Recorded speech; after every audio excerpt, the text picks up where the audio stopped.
Maggie. Bueno, vamos a darle la palabra a Montserrat Sánchez. Ella es alumna de la Maestría de Historia Moderna y Contemporánea del MORA y está elaborando un proyecto de tesis acerca de las representaciones de la mujer fatal.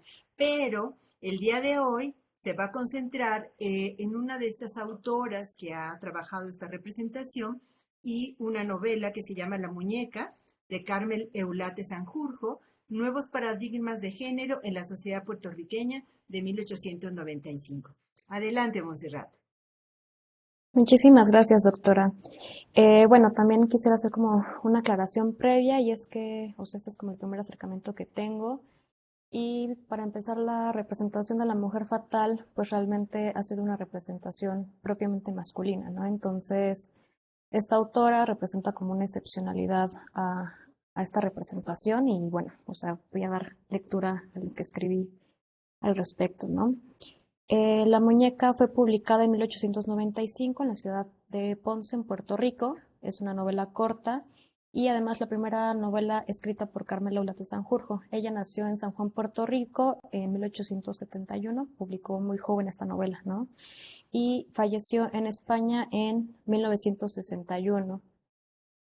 Carmela Eulate Sanjurjo fue una, o sea, realmente como una mente muy brillante, ¿no? O sea, fue escritora, traductora, pintora, pianista, cantante, musicóloga y crítica musical puertorriqueña. Destacó en todos estos ámbitos. Y bueno, su papá era Antonio Eulate y Ferry, fue un comandante y almirante de la Marina Española y además fue diplomático. Y por lo mismo ella residió como en distintos países, obviamente en Puerto Rico, también en Cuba y en España. Y bueno, como se pueden dar cuenta, tuvo una educación sumamente privilegiada y desde muy joven participó en tertulias literarias y políticas en salones literarios. Era como algo muy común en las prácticas decimonónicas de la educación de las mujeres.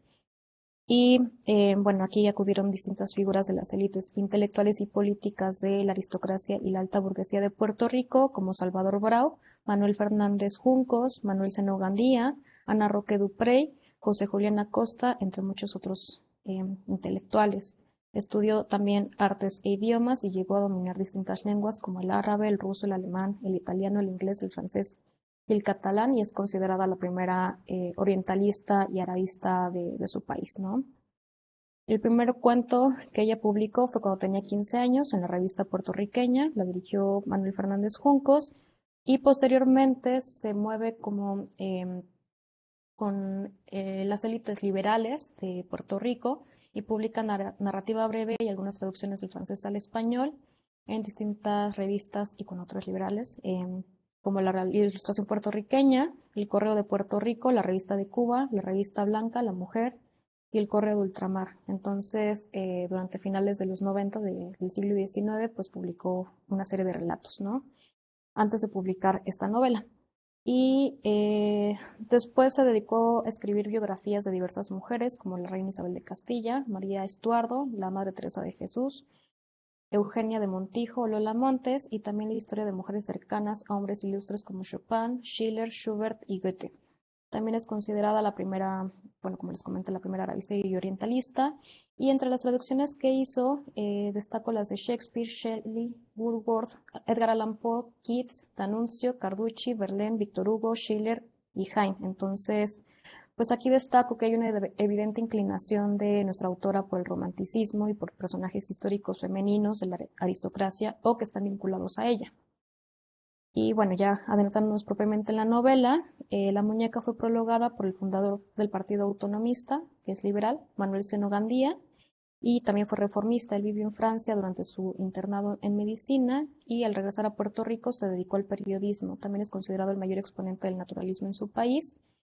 Y cabe aclarar que, y esto viene de la presentación que hicieron en la UNAM esta obra, dos autoras que se llaman Cisterna y Stecher, y ellas dicen que en los estudios sobre la escritura de las mujeres del siglo XIX y las primeras décadas del XX, la crítica feminista ha identificado una serie de estrategias desplegadas por las autoras para facilitar su acceso y la publicación y circulación de sus obras, como solicitar prólogos a autores consagrados.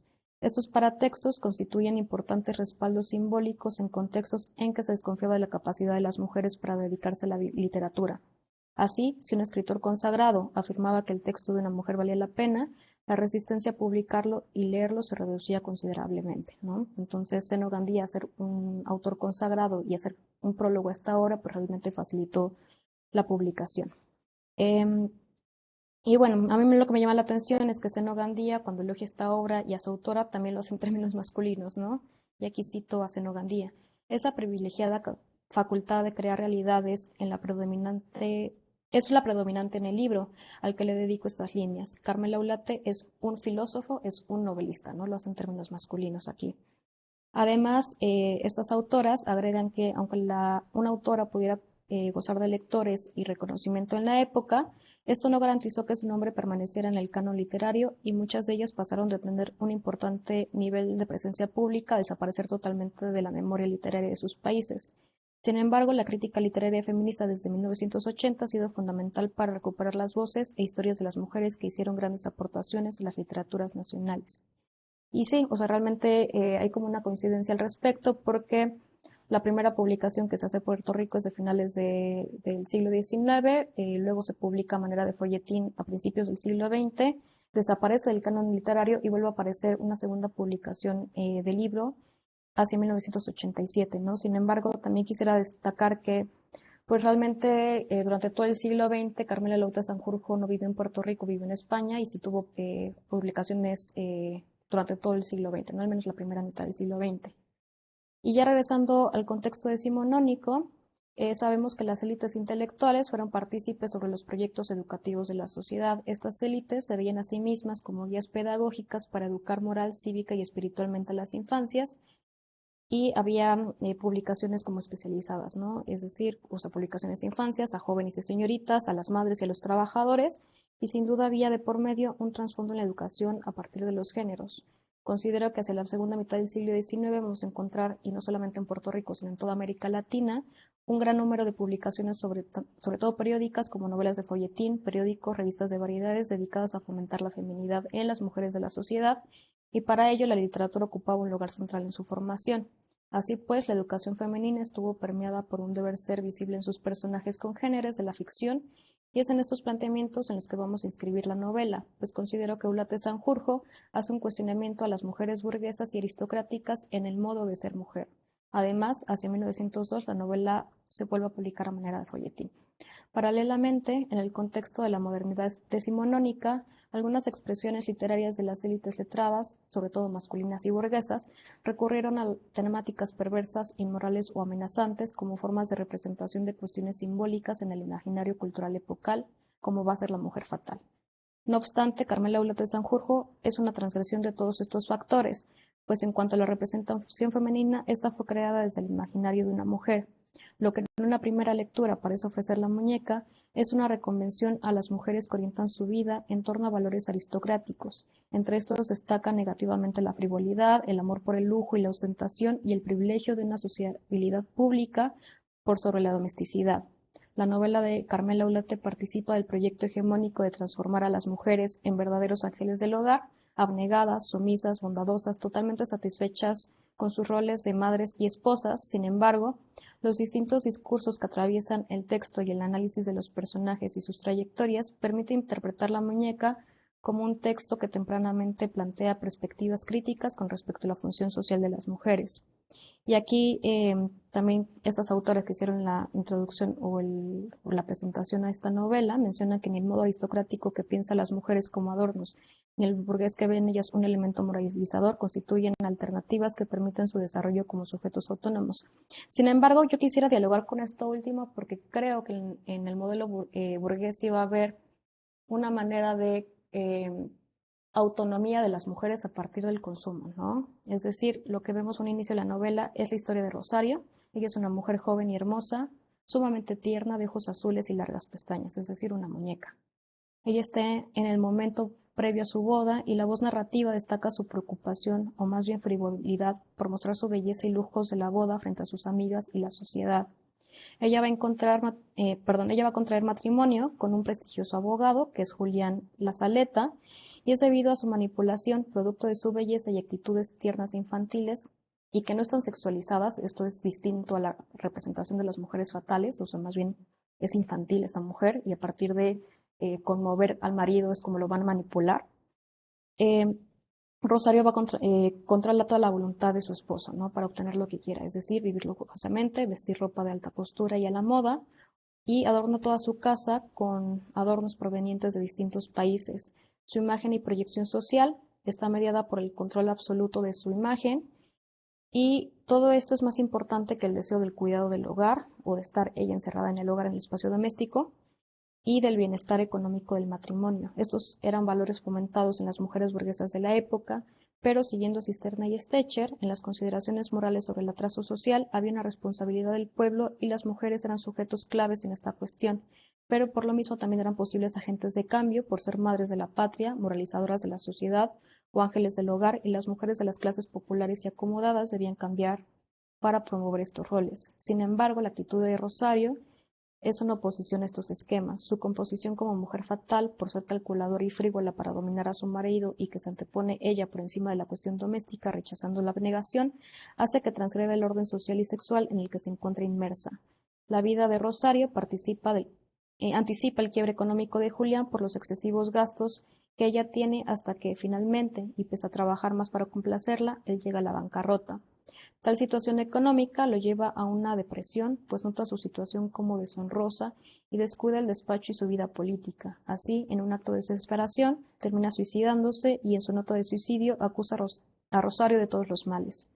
Aunque la nota nunca va a ser leída por la sociedad o el mismo lector, pues la madre de Rosario encuentra esta carta y la destruye. Finalmente, quien termina afrontando la deuda y el honor de Julián es su hermano.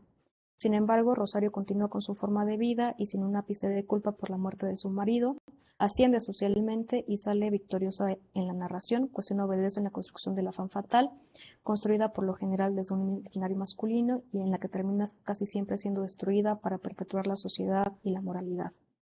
Ante esta narración nos enfrentamos a dos planteamientos no menores. Por un lado, que la representación de la fatalidad femenina es construida desde la mirada de una mujer y transgrede a la tradición literaria finisecular, pues Rosario sale victoriosa, con más poder económico que al principio, termina ascendido socialmente, su imagen pasa por una belleza no sexualizada ante la mirada de Julián y controla absolutamente todas las situaciones desde una racionalidad frívola.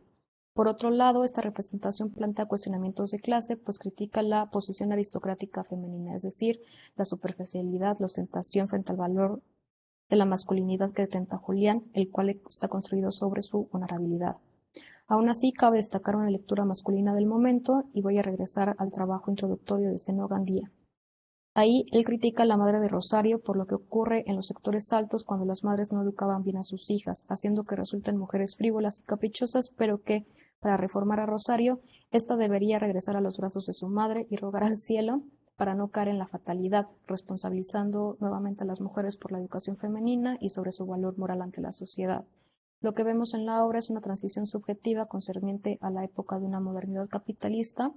Sin embargo, esta transición la vemos en cuestiones de género, pero circunscritas a la aparición de una clase pujante que es la burguesía, y es lo que me gustaría apuntar a manera de conclusión.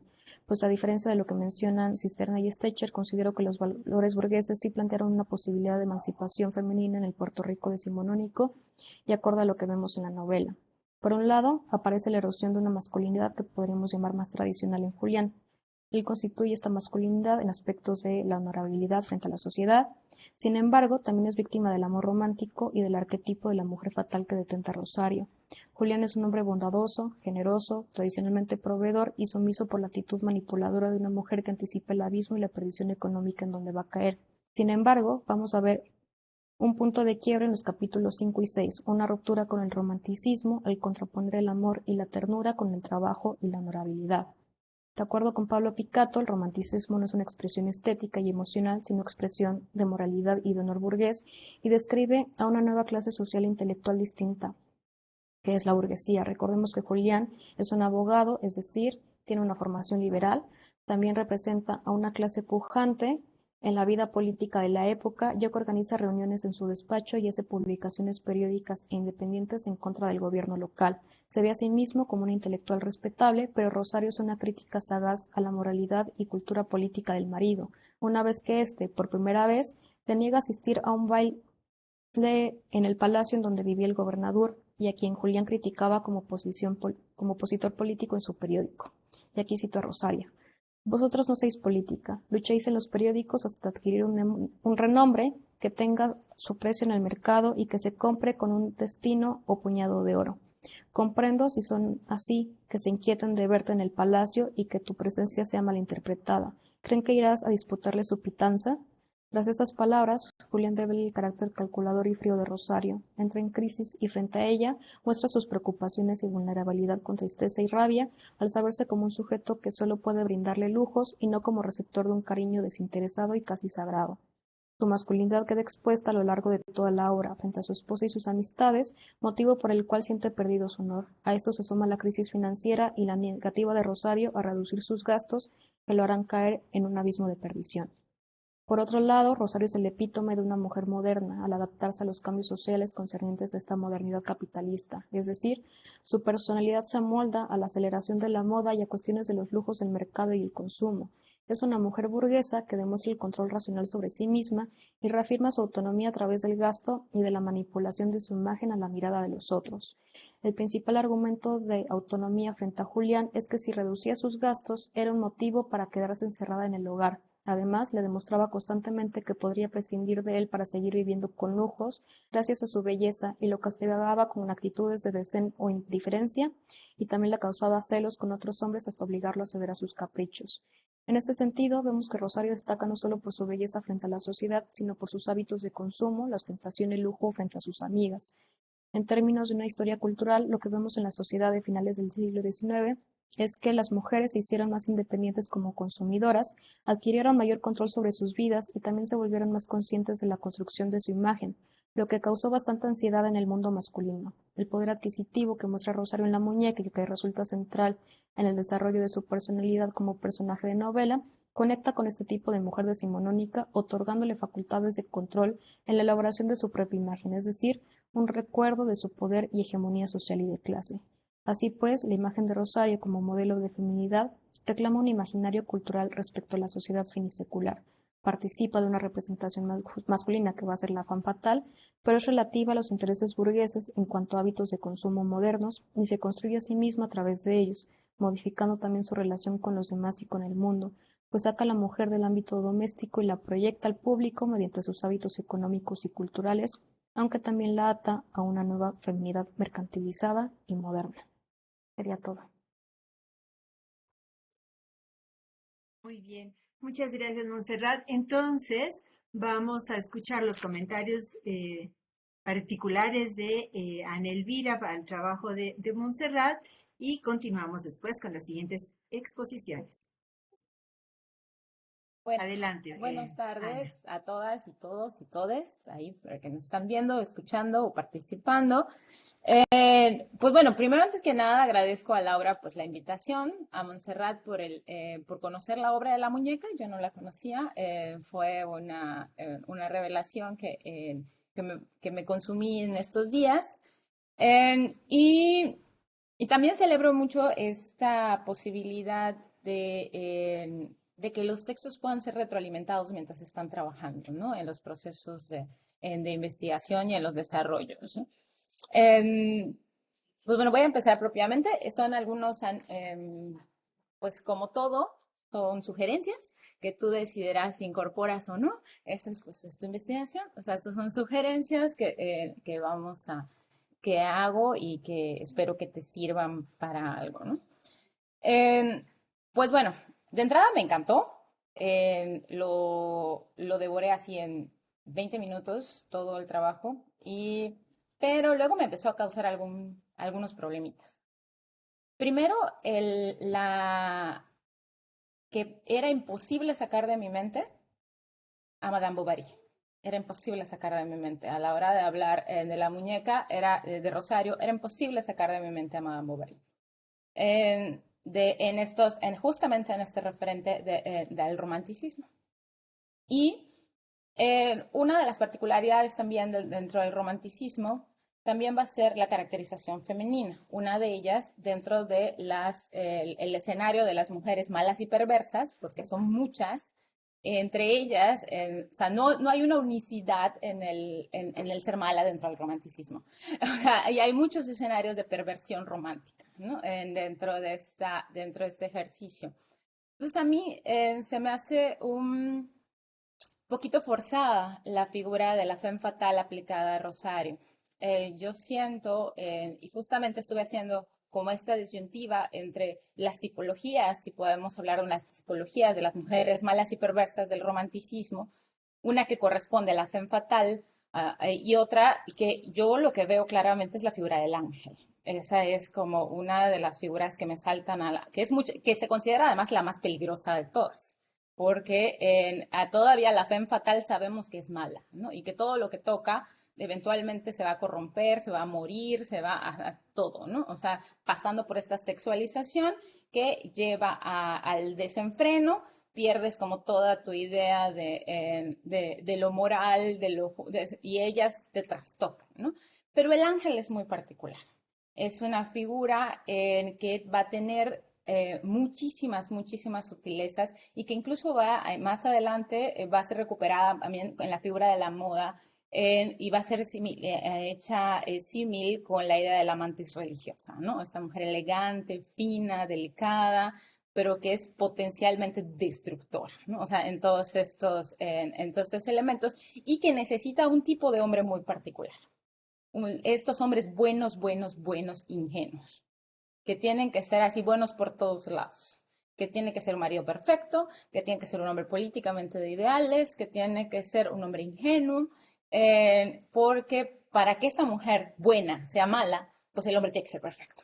O sea, no hay otra manera de que la maldad se anide y es su bondad, es su ingenuidad lo que lo hace caer justamente ante la belleza del ángel, en que eventualmente lo va a llevar a la muerte. Entonces yo no creo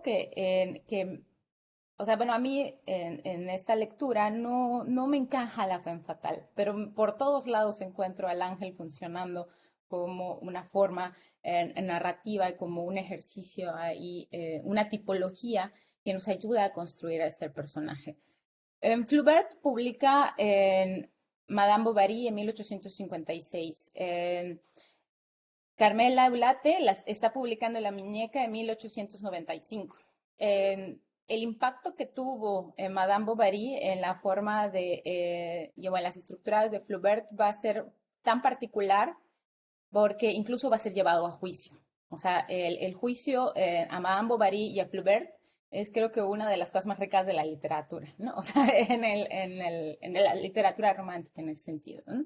Y y eso es algo que, bueno, a mí era imposible no pensar, sobre todo porque Rosario, al no ser una femme fatale, sino ser un ángel, se sale con la suya dentro de este mismo escenario del exceso muy similar al que podía tener Madame Bovary, ¿no? Entonces fue un similar que a mí me estuvo como rondando en toda la obra, además la temporalidad en las que están y justamente esta tendencia de la autora a un consumo externo de literatura, justamente en todo, particularmente en su noción orientalista, pero también a un consumo de literatura hacia el exterior, ¿no? Proveniente particularmente de Europa. Y pues bueno, me llama particularmente la atención esta similitud con los personajes. Luego más adelante recuperas este prólogo de Cisterna y Stecher.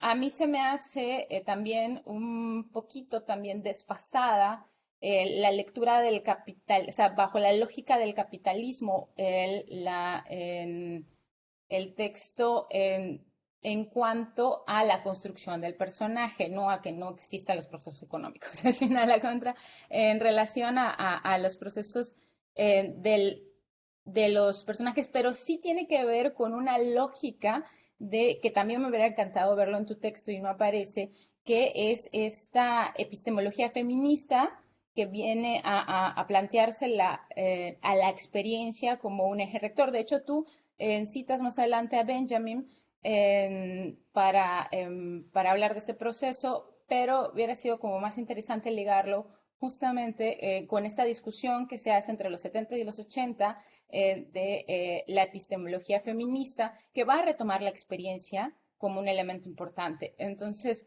creo que por ahí va un poco más el texto de Cisterna, el que yo leí no es de la UNAM, de Cisterna y Stecher, pero no tanto en esta crítica propiamente al capitalismo, sino a la experiencia epistémica de la narración.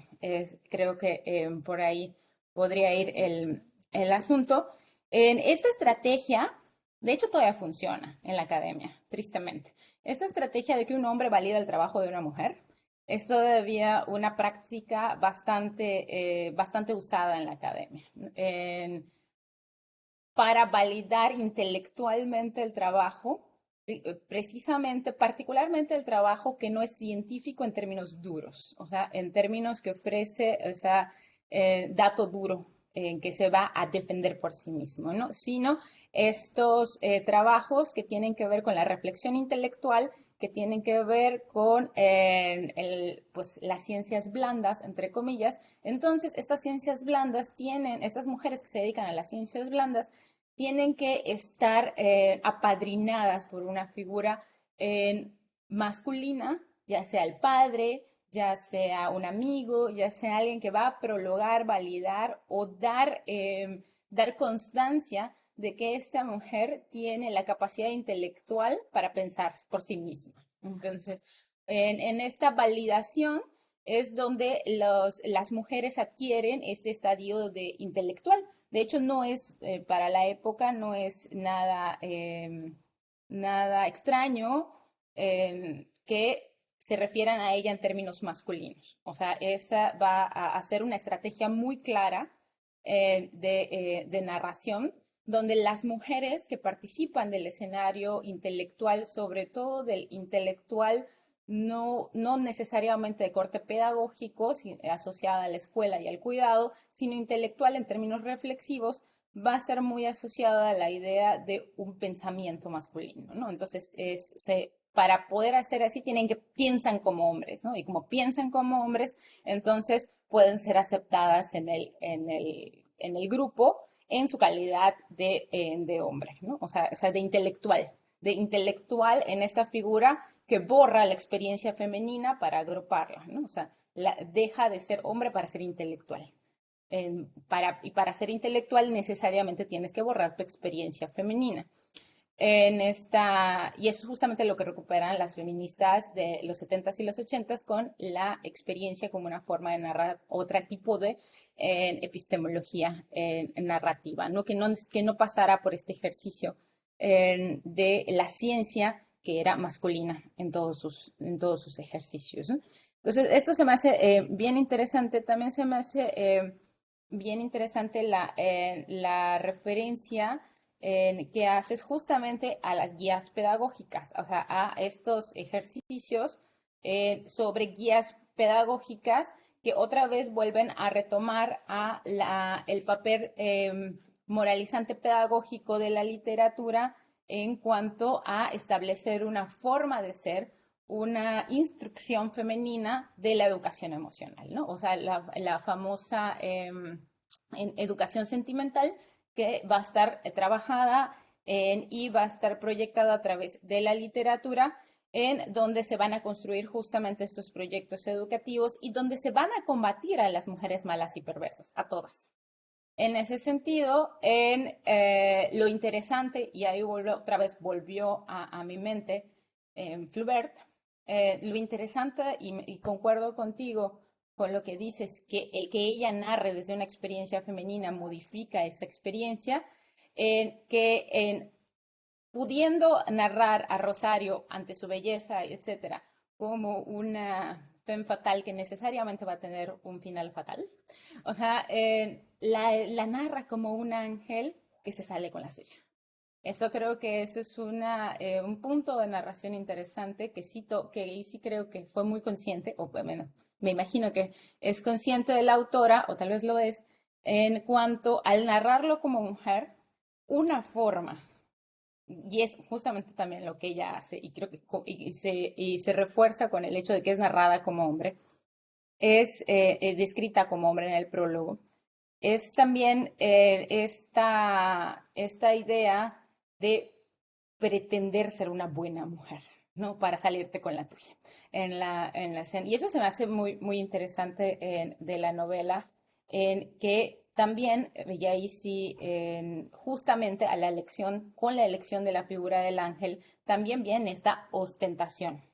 O sea, esta belleza que es angelical, pero también está dada por la ostentación. Pero no es la esposa trofeo tampoco. O sea, es una mujer que ostenta una gran capacidad frívola, ¿no? A través de su belleza. Su belleza es su mejor arma frente a este escenario, pero también su bondad o su aparente bondad en el proceso, ¿no?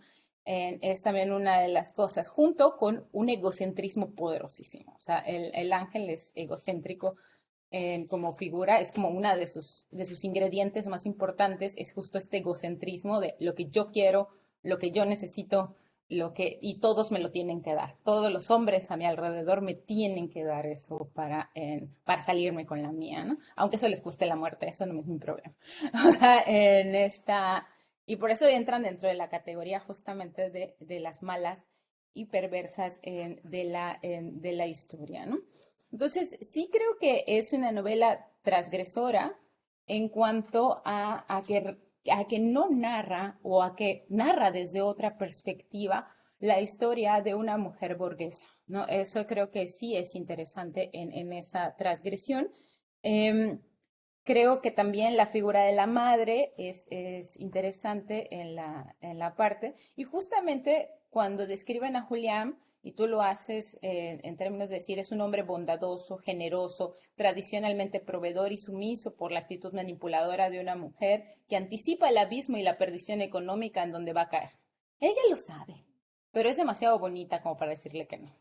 O sea, es una muñeca perfecta. Entonces no le puede decir que no. Entonces muere como héroe casi casi. O sea, en el proceso porque tampoco la va a mancillar, ¿no? Entonces creo que es muy interesante lo que propones en el texto, pero creo que podrías como ampliar un poquito también esta idea de la figura de la mala y perversa, ¿no? O sea, de las mujeres malas, o sea, o de la mala mujer. No es lo mismo la mala mujer que las mujeres malas, pero sí creo que podrías como ampliarlo porque creo que la literatura nos está mostrando, al menos esta literatura escrita por mujeres en este momento está mostrando como este abanico de posibilidades y creo que sí hay un diálogo con la literatura que están escribiendo otros hombres, o sea, con los autores que están escribiendo sobre estas mujeres malas. Entonces creo que ahí hay una beta muy interesante que puedes recuperar y creo también que es muy interesante esta parte de estas realidades otras, ¿no? O sea, esta otra forma de narrar las cosas que tiene que ver con discutir la neutralidad, ¿no? O sea, esta neutralidad aparente desde donde se están construyendo en los discursos y esta ciencia o esta formación neutral, ¿no? O sea, que la formación en términos del Bildung de Gadamer, en esta formación transformadora, es neutral totalmente, no es neutral. O sea, hay tomas de postura pedagógicas que se están construyendo en lo que Gramsci llamaría el rapport pedagógico. O sea, y este rapport pedagógico está dado a través de la literatura como un instrumento de enseñanza-aprendizaje. O sea, ese es como un punto bien, bien interesante en esa noción. Y también creo que también es interesante ese otro lenguaje que empieza a aparecer apenas, ¿no? O sea, que estas mujeres empiecen a escribir, o sea, que empiecen a escribir y que lo empiecen a hacer en términos mucho más organizados, es muy interesante. Y justamente lo hilo con lo que decía José en la de ayer, ¿no? En la primera presentación de ayer, que justamente la experiencia, al no haber sido validada por muchísimo tiempo, es hasta la epistemología feminista de los 70s y 80 que la experiencia entra como una forma de narrar dentro de los escenarios científicos, que vamos a encontrar a las mujeres construyendo su discurso, ¿no? Ya con más fuerza, con más... Y antes de eso las vamos a encontrar siempre diluidas, apadrinadas, siempre tras la estrategia de un hombre que valida el discurso o las narra, y una no quererse narrar también ellas en el proceso, ¿no? Entonces creo que ahí hay cosas bien interesantes y me encantará ver tu tesis terminada. Muchas gracias. A ti, en serio, Muchas muchas gracias por los gracias, Ana. comentarios. Ok, bueno, y vas a tener una oportunidad de dialogar todavía.